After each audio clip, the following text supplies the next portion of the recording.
समाज के सबसे निचले पायदान पर जो कौम है उस कौम में जरूर पैदा हुए, लेकिन बाबा साहब डॉक्टर अंबेडकर जी का व्यक्तित्व आसमान से भी ऊंचा था।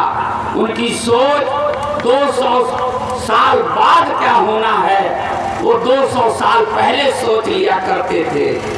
मेरे साथियों, पढ़ाई से लेकर के मृत्यु समय तक बाबा साहब डॉक्टर अंबेडकर जी ने घोर अपमान झेला है। स्कूल में उनको सभी बच्चों के साथ प्रवेश करने नहीं दिया जाता था। जब सब बच्चे स्कूल में अपने अपने कमरे में चले जाते थे, तब बाबा साहब और इनके भाई आनंद राव, इनके बड़े भाई आनंद राव कमरे में जाते थे और पिछले दरवाजे पर बैठते थे। आप सोचिए, क्लास में पिछले दरवाजे के बाहर बैठकर पढ़ने वाले विद्यार्थी, लेकिन जब परिणाम बनता था, मास्टर की मजबूरी होती थी कि उनका नाम नंबर 1 पे लिखना पड़ता था, क्योंकि उतना नंबर क्लास में किसी को भी नहीं मिलता था जितना कि बाबा साहब पाते थे। एक बार कक्षा 7 में उनके टीचर ने व्यंग में कहा कि पढ़ लिख कर तुम क्या करोगे। उन्होंने बहुत साधारण जवाब दिया था कि गुरुजी, पढ़ लिख करके मैं क्या करूंगा उस समय बताएगा। हमें अपने बच्चों को पढ़ाना चाहिए, तमाम मुसीबतों को उठा करके पढ़ाना चाहिए।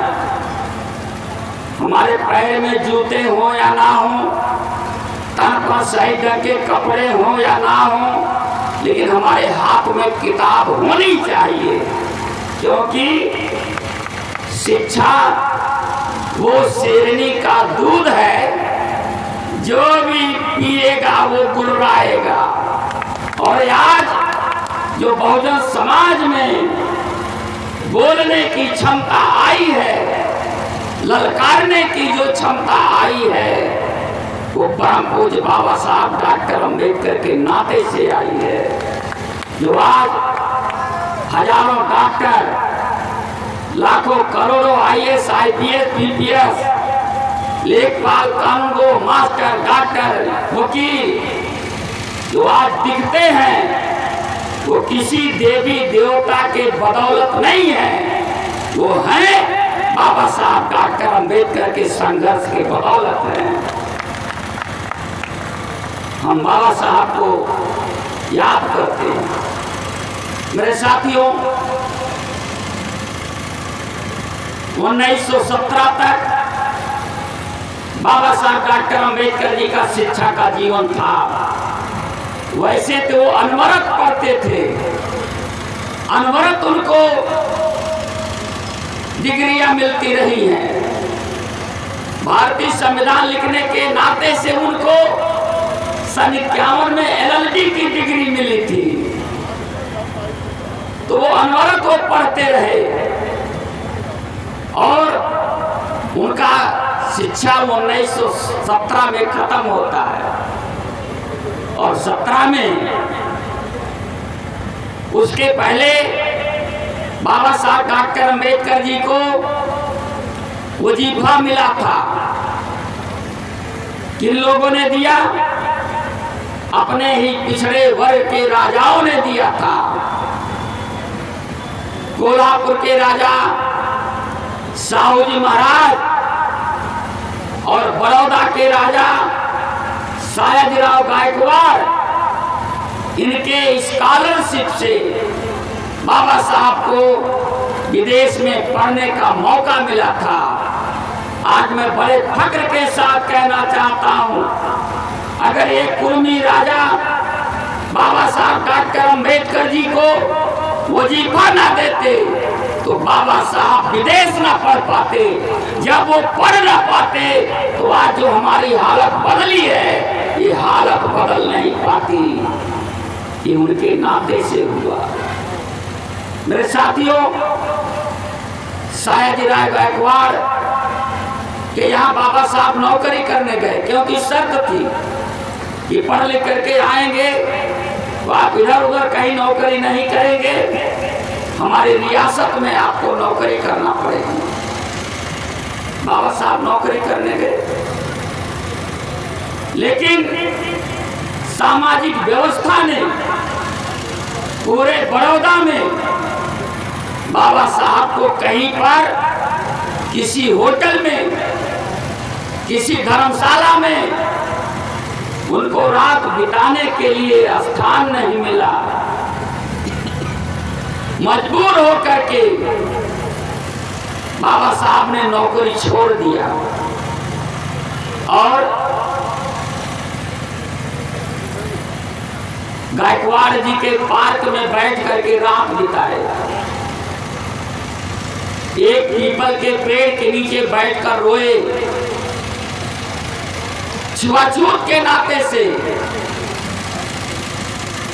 उनको कमरा नहीं मिला और चपरासी उनके टेबल पर फाइल को दूर से फेंक कर भागता था।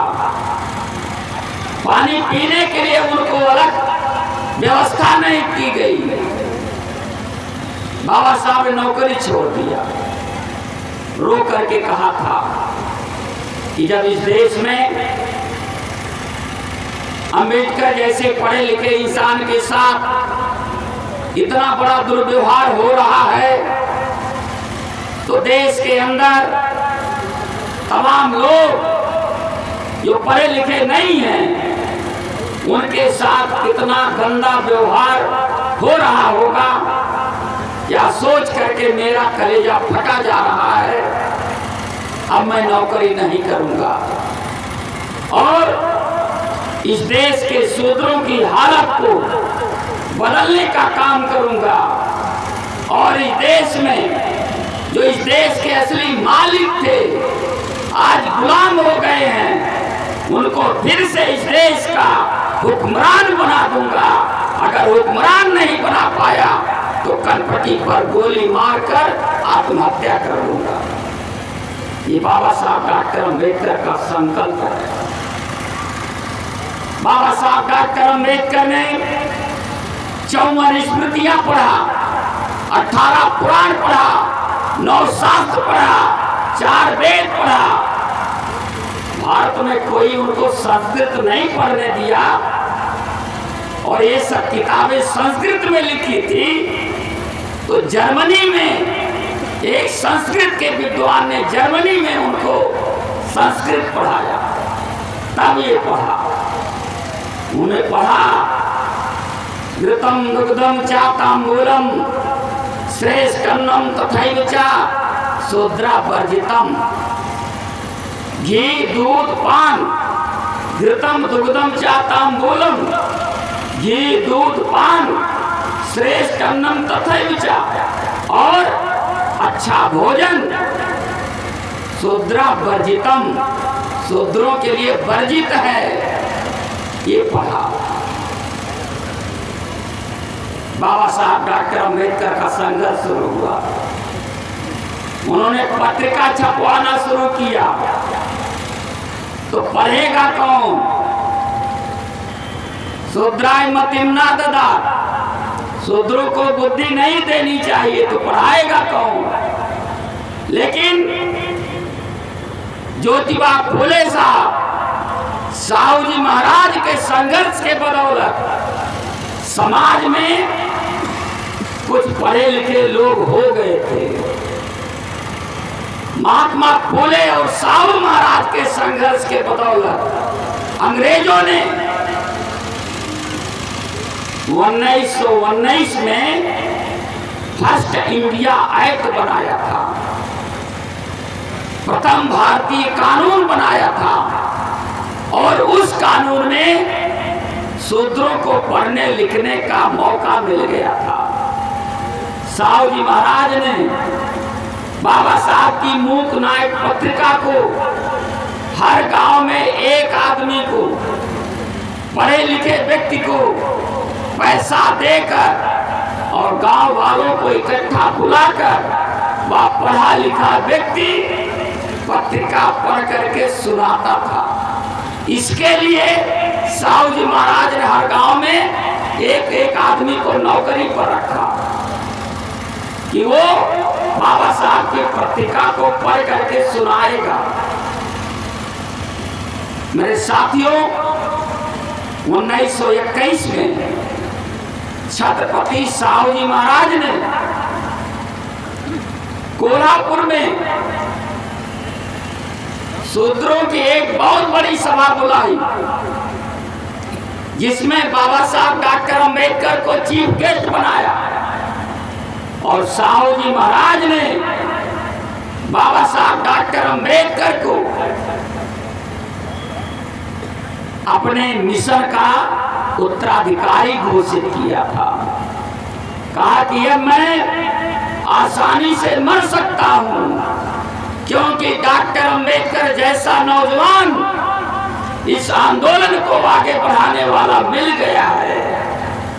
मेरे साथियों, साहू जी महाराज पिछड़ी जात के थे, कुर्मी समाज के थे। महात्मा फूले जी पिछड़े वर्ग थे। गौतम बुद्ध जी पिछड़े वर्ग से थे। ये पूरा आज जो आंदोलन, ये बहुजन समाज पार्टी का मिशन जो आप देख रहे हैं, इसे शुरू करने वाले पिछड़े वर्ग के लोग थे। पिछड़े वर्ग के लोगों ने शुरू किया और इस आंदोलन को साहू जी महाराज जी की बात को मानकर बाबा साहब डॉक्टर अंबेडकर जी आगे बढ़ते गए। 1927 में, उसके पहले बाबा साहब ने इस देश की 1927 में एक कमीशन बनाकर भेजा, साइमन कमीशन। इतिहास में आप पढ़ते हैं, साइमन कमीशन का विरोध हुआ था। कांग्रेस ने विरोध किया था। कांग्रेस ने नारा लगाया था, Simon go back, Simon go back. लेकिन साइमन ने भी प्रेस कॉन्फ्रेंस किया था। इतिहास में नहीं मिलता, इतिहास से हटा दिया गया। साइमन ने कहा था, फर्स्ट कम फर्स्ट गो, जो पहले आया है पहले वो जाएगा, अंग्रेज तो बाद में आया है वो बाद में जाएगा। इतिहास से इस बात को टाल दिया गया, हटा दिया गया। फर्स्ट कम फर्स्ट गो, ये हटा दिया गया, नहीं तो ये सूत्र जान जाएगा कौन आने वाला है। जो आने वाला है उसे जाने वाला बनाना पड़ेगा। हम भूल गए, समाज भूल गया। कमीशन के सामने बाबा साहब डॉक्टर अंबेडकर जी पेश हुए, एसडी चौरसिया जी पेश हुए, जो लखनऊ के रहने वाले थे, सर छोटू राम जो हरियाणा के रहने वाले थे। उन सब लोगों ने, तीनों लोगों ने बड़े विस्तार से इस देश के शूद्रों की हालत के बारे में बताया। रात रात भर ये लोग गांव गांव जा करके समझाते थे, लेकिन कांग्रेस के लोग भी बड़े जालिम, वो लोग भी वहीं जा करके गुमराह करते थे कि आप अंबेडकर की बात मानोगे, एसडी चौरसिया सर छोटू राम की बात मानोगे तो आप पिछड़ जाओगे, आपको इनकी बात को नहीं मानना है, अंग्रेजों को पहले हमें भगाना है। कांग्रेस ने कहा, अंग्रेजों को जब हम भगा देंगे तब हम आपको अधिकार देंगे। इस बात से बहुत सारे लोग गुमराह हुए, बाबा साहब की बात नहीं माने, एसडी चौरसिया की बात नहीं माने, सर छोटू राम की बात नहीं माने, महात्मा गांधी की बात मान गए। और जो जो महात्मा गांधी की बात माने वो पिछड़ गए। और जो माने गोल में सम्मेलन में बाबा साहब ने इंग्लैंड में जाकर के उस बात को रखा और साइमन कमीशन के रिपोर्ट के आधार पर इस देश में 2 सूची बनी। 2 सूची बनी, एक अनुसूचित जात, दूसरी अनुसूचित जनजात। खाली 2 सूची बन पाई। एक सूची जो और बननी थी वो महात्मा गांधी के गुमराह करने से हमारे पिछड़े वर्ग की सूची नहीं बन पाई। मेरे साथियों, साइमन कमीशन की रिपोर्ट के आधार पर, तीनों गोल में सम्मेलन के रिपोर्ट के आधार पर 1935 में सेकंड इंडिया एक्ट बना, जिस एक्ट में इस देश के शूद्रों को नौकरी करने का अधिकार मिला, सार्वजनिक स्थल पर जाने का अधिकार मिला। और मेरे साथियों, बाबा साहब डॉक्टर अंबेडकर को संविधान बनाने का जब मौका मिला तो first India act, second India act को संविधान में जोड़ दिया और 2500 साल के अंदर जो हमारे महापुरुषों ने संघर्ष किया था उससे निकल कर आए सिद्धांत को संविधान में जोड़ दिया। पूरे दुनिया में कहीं प्रजातंत्र नहीं था। प्रजातंत्र बिहार में था, वैशाली में लिच्छवियों के पास था, वहां पे संघ था, वहां प्रजातंत्र था। और लिच्छवियों के संघ से ही भगवान गौतम बुद्ध ने संघ बनाया था। तब उन्होंने कहा था संघं शरणं गच्छामि, और वहां से बाबा साहब डॉक्टर अंबेडकर ने भारत के संविधान को प्रजातंत्र दिया, भारत को लोकतंत्र दिया। और मेरे साथियों, संविधान लिखने में 2 साल 11 महीना 18 दिन लगा, लेकिन लिखा कितना गया? 2500 साल का इतिहास बाबा साहब डॉक्टर अंबेडकर ने 2 साल 11 महीना 18 दिन में लिखा। वो भारत का संविधान बना जो हमारे इस देश के शूद्रों को एक अधिकार दिया, एक सुरक्षा कवच दिया, एक जीवन यापन का तरीका दिया। बाबा साहब ने 26 नवंबर सन 1949 को संविधान निर्मात्री सभा के अंतिम अधिवेशन में बोला था, कहा था कि 26 जनवरी 1950 को हमारा संविधान लागू होगा। हमने संविधान में one man one vote one value की अवधारणा को स्वीकार किया है, अर्थात हर व्यक्ति को एक एक वोट देने का अधिकार है, सबके वोट का एक महत्व है। किंतु देश के अंदर सामाजिक तौर पे और आर्थिक रूप से विषमता विद्यमान रहेगी।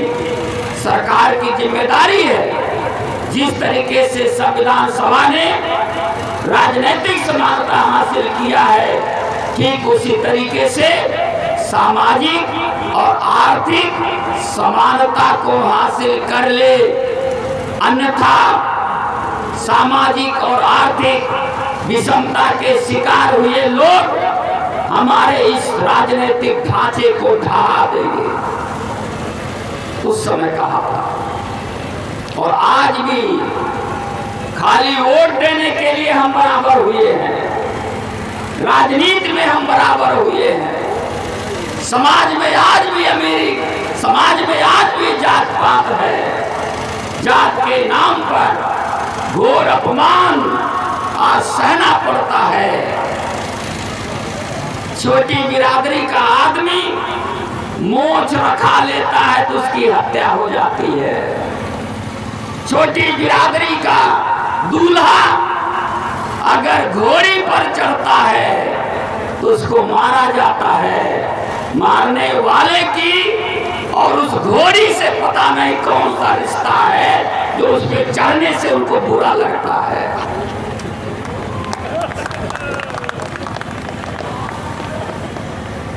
आज भी हमारा अच्छा खाना अच्छा कपड़ा उनको पसंद नहीं है।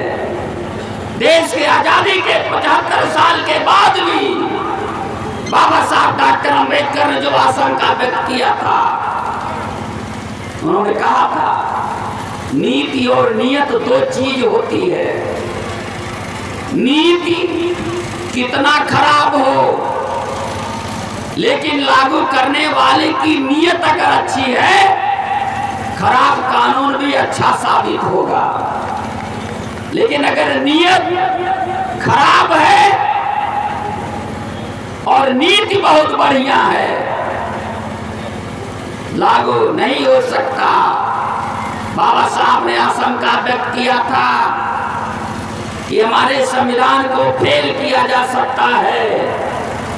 इसका कारण यह नहीं होगा कि हमारा संविधान खराब है, बल्कि संविधान को लागू करने वालों की नीयत खराब है। और आज 75 साल हो गया। 1999 में श्री अटल बिहारी वाजपेयी की सरकार बनी थी। 13 महीना वो सरकार चली थी। 13 महीना में बड़ा खुरापात किया था उन लोगों ने। उन्होंने संविधान समीक्षा आयोग बनाया था। संविधान की समीक्षा करने के लिए एक कमेटी बनाई थी, जबकि 1952 से लेकर के आज तक एक साल एक दिन का अगर समीक्षा किया जाए तो सरकार चलाने वाले की नीयत इतनी खराब है। वो इस देश के अंदर समानता के विरोधी हैं, उस देश के अंदर न्याय के विरोधी हैं, वो इस देश में भाईचारा के विरोधी हैं। ऐसे लोग, नापाक इरादा वाले लोग सत्ता में बैठ करके संविधान की समीक्षा की बात करते हैं। तो बहन कुमारी मायावती जी ने उस समय लोकसभा की सांसद थी। आपको बताना चाहता हूं, सन 99 में श्री अटल बिहारी वाजपेयी जी प्रधानमंत्री थे और बहन कुमारी मायावती जी ने एक वोट से उनकी सरकार को गिराने का काम किया था कि हमें संविधान समीक्षा पसंद नहीं है। जब से उनकी एक बात सरकार गई तब से नौबे नहीं ले रहे कि हम सब फिर समीक्षा करें, क्योंकि उनको पता है कि जब तक बहुजन समाज पार्टी है तब तक संविधान के ऊपर उनकी तिरछी निगाह भी नहीं पड़ सकती। वो तो चाहते हैं कि संविधान बदला जाए, मनुस्मृति लागू किया जाए, लेकिन उनका जिद है संविधान बदलने का। तो बहुजन समाज पार्टी की भी जिद है कि हम संविधान बदलने नहीं देंगे, मर जाएंगे, मिट जाएंगे, बदलने नहीं देंगे। एक बार बाबा साहब घर के बाहर 26 अलीपुर रोड पर घर के बाहर इजी चेयर पर बैठे लोगों से बात कर रहे थे। श्री नाना चंद रत्तू, उनके जो पीए थे, पंजाब के रहने वाले थे, बगल में खड़े थे। बाबा साहब ने अपनी बीमारी का हवाला देते हुए कहा कि लगता है रत्तू अब हमारा भी जाने का समय आ गया है। वैसे कोई भी यहाँ अमर होकर नहीं आया है। रत्तू साहब बहुत गंभीर हो गए। उनके आंखों में आंसू आ गया। कहा बाबा साहब ऐसा कुछ न बोलिए। फिर बाबा साहब ने रत्तू से कहा कि रत्तू मेरे जाने के बाद मेरे लोगों को बताना, मैंने बेशुमार मुसीबतों को सह करके इस आंदोलन को यहाँ तक लाया हूँ। हमने कभी अपने को झुकने नहीं दिया। मैं कभी कांग्रेस के सामने नहीं झुका। कोई राजा महाराजा, कोई रजवाड़ा मुझे झुका नहीं पाया। इस कारवां को निरंतर आगे ले जाते रहे। किसी भी हालत में ये पीछे नहीं जाना चाहिए। कोई ना कोई जरूर आएगा जो इस आंदोलन को आगे बढ़ाने का काम करेगा। और पैदा हुए मानव कांसीराम जी, जो बाबा साहब के इस कारवां को यहाँ तक लाने का काम किया। और ये कारवां यहाँ से आदरणीय बहन कुमारी मायावती जी के नेतृत्व में आगे बढ़ रहा है। फिर बाबा साहब ने कहा कि अब तो डॉक्टर अम्बेडकर नहीं मरेगा। उन्होंने कहा कि अभी तो आप दूसरी बात कर रहे थे। उन्होंने कहा कि रत्तू मैंने भारत का संविधान बनाया है। जब तक ये संविधान जिंदा है तब तक डॉक्टर अम्बेडकर जिंदा रहेगा, कोई मार नहीं सकता। अब उनके अगर आप अनुयायी हैं, हम उनके अनुयायी हैं। हमें संविधान को जिंदा रखने के लिए हर कुर्बानी देने के लिए तैयार रहने की जरूरत है। बाबा साहब ने कहा राजनीतिक सत्ता व मास्टर चाबी है जो समस्याओं के सभी तालों को खोल सकती है। ये मंत्र है। बाबा साहब डॉक्टर अम्बेडकर ने कहा कि शिक्षित करो। लोग पढ़ने लगे। उन्होंने कहा कि संगठित रहो। तो लोगों ने क्या किया? संगठन बनाना शुरू कर दिया। संगठित रहने के लिए बोला था, संगठन बनाने के लिए नहीं बोला था। उन्होंने संगठन बनाना शुरू कर दिया। और आज लगभग 20,000 से ज्यादा बाबा साहब के नाम पर संगठन है जो अपनी ढपली, अपना राग अलग लाते और संघर्ष करो का नारा दिया। और ऐसे संगठन बना करके वो लोग भी आज पुण्यतिथि मना रहे होंगे, लेकिन उसका संचालन हमारे संचालक महोदय ने नहीं कहा कि कोई राजनीति की बात नहीं करेगा, जबकि वहां यही बात सबसे पहले संचालक बोलता है। पुण्यतिथि मना रहे हैं बाबा साहब डॉक्टर अम्बेडकर की और कह रहे हैं कि कोई राजनीतिक बात नहीं बोलेगा। तो भाई 14 अप्रैल 1991 को बाबा साहब 1891 को बाबा साहब पैदा हुए तो 1917 तक उनका विद्यार्थी जीवन था। 26 साल के बाद बाबा साहब डॉक्टर अम्बेडकर ने केवल राजनीति किया है। और बाबा साहब के जीवन से अगर राजनीतिक चर्चा आप हटा देंगे तो बाबा साहब का जो विचारधारा है वो आप